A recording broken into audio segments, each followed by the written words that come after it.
Assalamualaikum warahmatullahi wabarakatuh. Alhamdulillahirrabbilalamin. Pemirsa, kita kembali lagi bersilaturahim dalam program Tafsir Al-Misbah mengenal surah Al-A'raf bersama Bapak Quraisy Shihab. Ini merupakan bagian dari program Ramadan Metro TV, yaitu Berkah Cahaya Ramadan. Ya, buat Anda yang baru saja bergabung, tentunya ini merupakan program kesayangan Anda yang tentunya Anda nanti-nantikan ya. Buat Anda yang selalu mengikuti acara ini, episode yang lalu kita juga sudah membahas ya di ayat-ayat sebelumnya, yaitu mengenai kewajiban kita sebagai muslim untuk memberikan nasihat yang baik sebagai bagian dari amar ma'ruf, dan juga itu merupakan salah satu tanggung jawab sosial kita terhadap sesama. Nah, di ayat berikutnya tentunya akan kita bahas kali ini, yaitu ayat 167 sampai 171.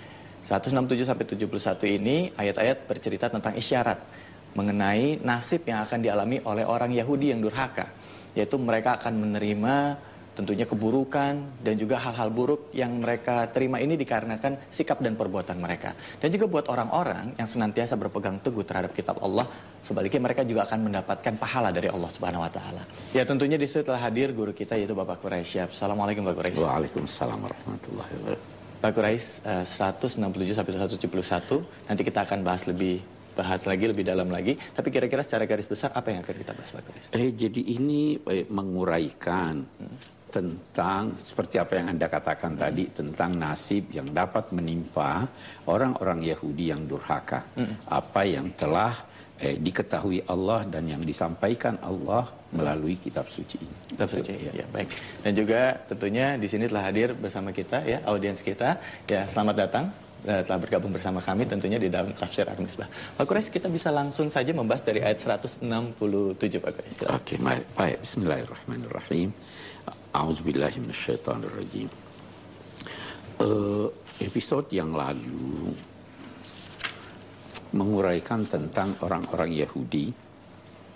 Ada di antara mereka itu yang memberi tuntunan, memberi nasihat, memberi peringatan kepada orang-orang yang durhaka. Ada lagi kelompok ketiga yang menyatakan kepada mereka yang memberi nasihat itu bahwa kenapa kalian memberi nasihat? Tidak ada gunanya. Maka yang memberi nasihat, yang memberi kontrol ini berkata, paling tidak bahwa kami telah menyelesaikan tanggung jawab kami dalam menegakkan kontrol sosial. Nah, itu tadi yang dikatakan kesimpulannya bahwa setiap kita mempunyai tugas untuk berdakwah, untuk menegur orang-orang yang keliru di dalam sikap dan ucapannya. Nah, ayat mereka yang diberi peringatan itu, ada yang sadar, ada juga yang mengabaikan peringatan-peringatan itu, sehingga akhirnya Allah menyelamatkan orang-orang yang taat kepadanya dan menyiksa orang-orang yang berlaku aniaya dengan siksaan yang pedih sesuai dengan kedurhakaan mereka. Lantas ketika mereka itu sudah melampaui batas, Allah berfirman kepada mereka, jadilah kalian kera-kera yang terkutuk, yang hina. Maksudnya kalian berubah sikap kalian, pikiran kalian seperti keadaan kera-kera yang hanya pandai meniru, yang tidak malu memamerkan kekurangan-kekurangannya. Nah, itu episode yang lalu. Nah, sekarang apa akibat lebih jauh dari itu? Di sini dinyatakan, a'udzubillahi minasyaitonirrajim, wa iz ta'azzana rabbuka la yab'atsanna 'alaihim ila yaumil qiyamah man yasumuhum su'al adzab. Renung-renungkanlah ketika Tuhanmu, wahai Nabi Muhammad, ta'azzan. Itu terambil dari kata uzun. Uzun itu telinga. Telinga itu mendengar apa yang disampaikan kepadanya. Kalau apa yang disampaikan itu disampaikan dengan suara keras, maka itu dinamai azan. Itu sebabnya azan adalah penyampaian informasi yang disampaikan dengan suara keras. Nah, di sini ista'azzana rabbukum. Allah menyampaikan dengan jelas, dengan tegas kepada semua orang, semua pihak apa yang disampaikannya, bahwa sungguh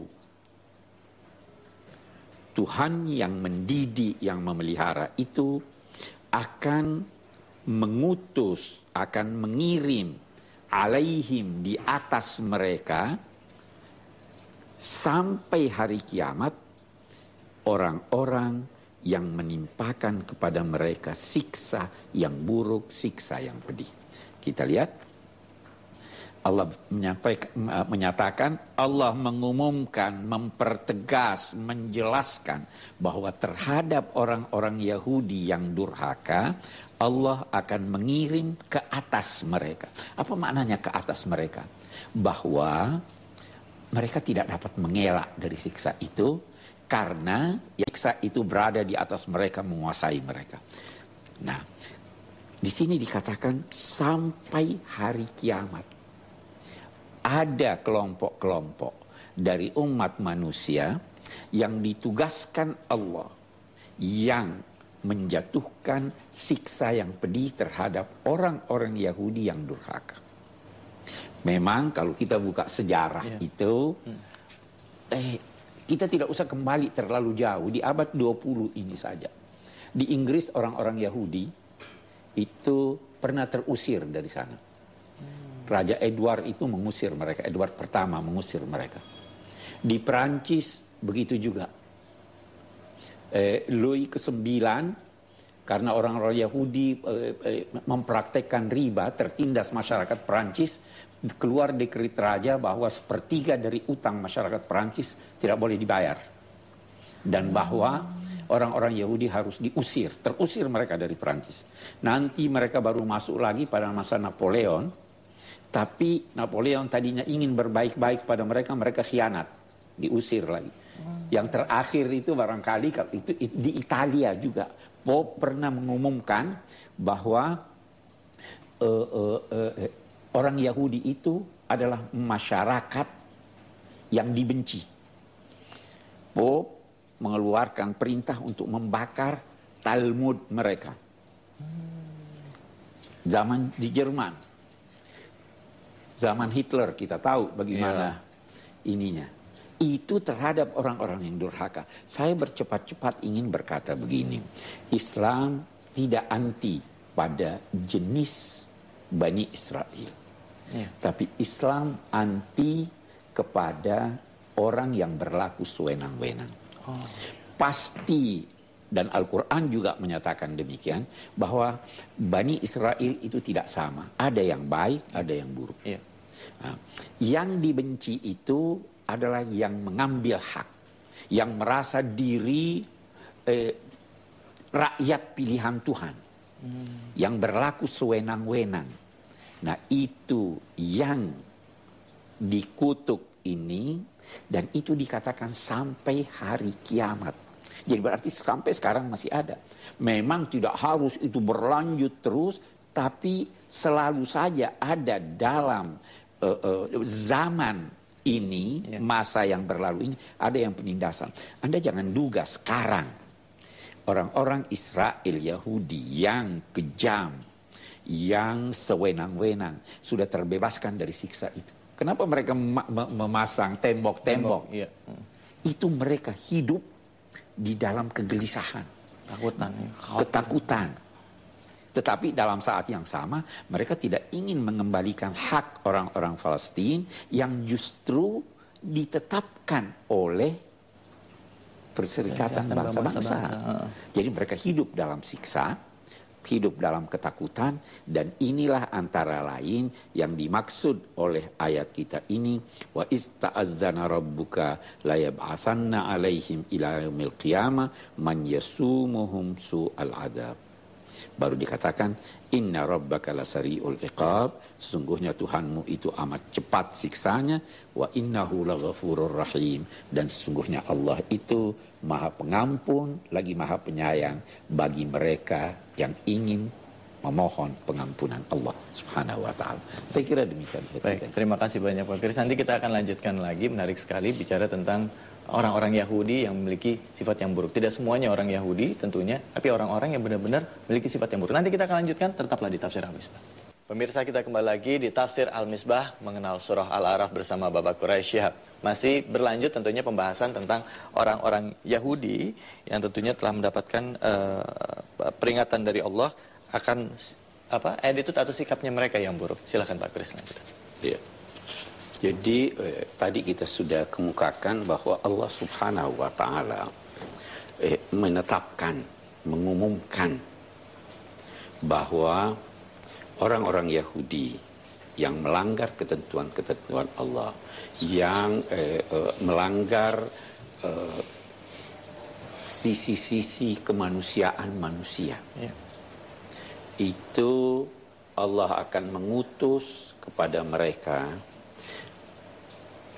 manusia-manusia, kelompok-kelompok yang akan menyiksa mereka sampai hari kiamat.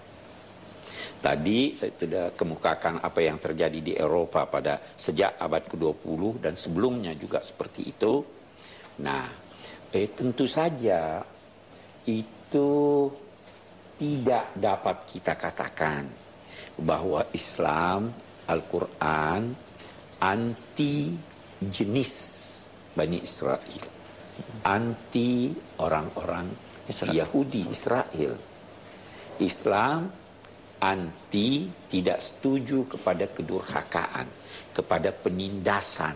Itu yang tidak disetujuinya. Nah, apa yang dinyatakan oleh Al-Quran pada ayat 167 ini, itu sebenarnya juga kita bisa temukan di dalam Perjanjian Lama. Tuhan juga di Perjanjian Lama, kitab Ulangan itu 38 ayat 50